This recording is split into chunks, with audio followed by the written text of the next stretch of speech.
Chu pumalag sa sinabi ng isang host sa It's Showtime at mas bet talaga niya si Paolo Avellino.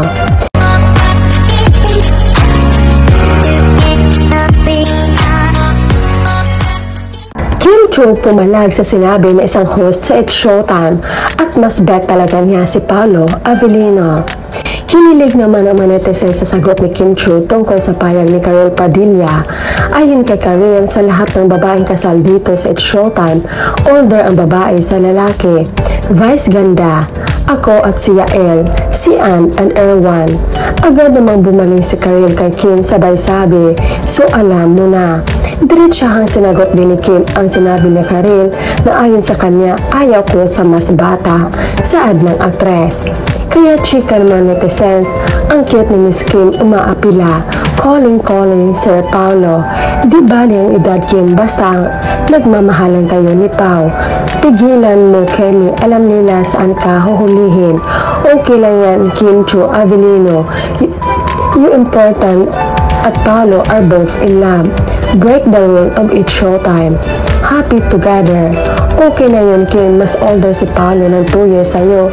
34 na, 36, it's a good combination and it's the right age to get married. Wala nga yan sa age na sa puso ang nagmamahal katulad niyo ni Paolo. Sakto lang yung age ni Pao, Kim. Bagay na bagay kayo, tsaka parang teenager lang naman si Pao. Tingnan, sabi mo nga sa interview yung parang 18 years old lang si Pao, diba?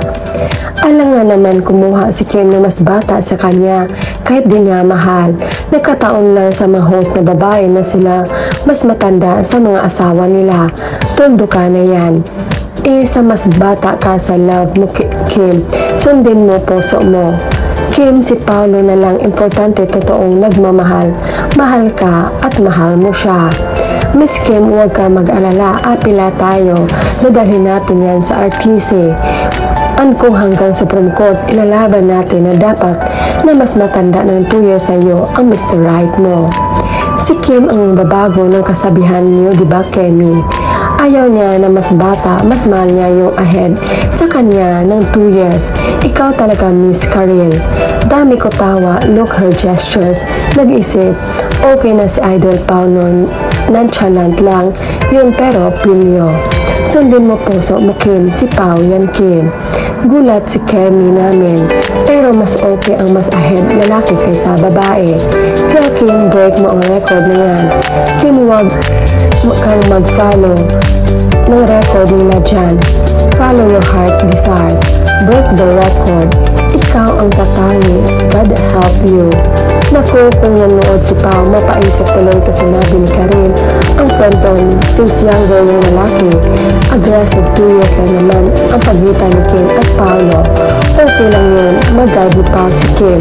Mature din ang isip si Pao. Pumalan. Huwag siyang papayan. Siya dapat ang kauna-unahang Showtime girl host na mas matanda ang mapapangasawa. Very evident na gusto niya mas matanda ang lalaki.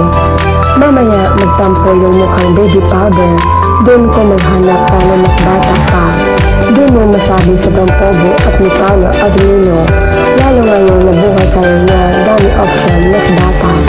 May charismatic, mas sexy, tahimik, magaling at prinsesa chinita. Huwag ka mas Kim, baby mo naman si Pao. Bakit ka tinuturoan nilang mas piliin ni Kim yung mas bata?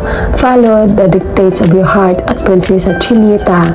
At the end of the day, hindi yung mind o yung sinasabi ng iba ang masusunod, kundi kung ano nasa puso mo. Minsan, nasa tamang tao ka na pero dahil nakinig sa iba, nawala pa.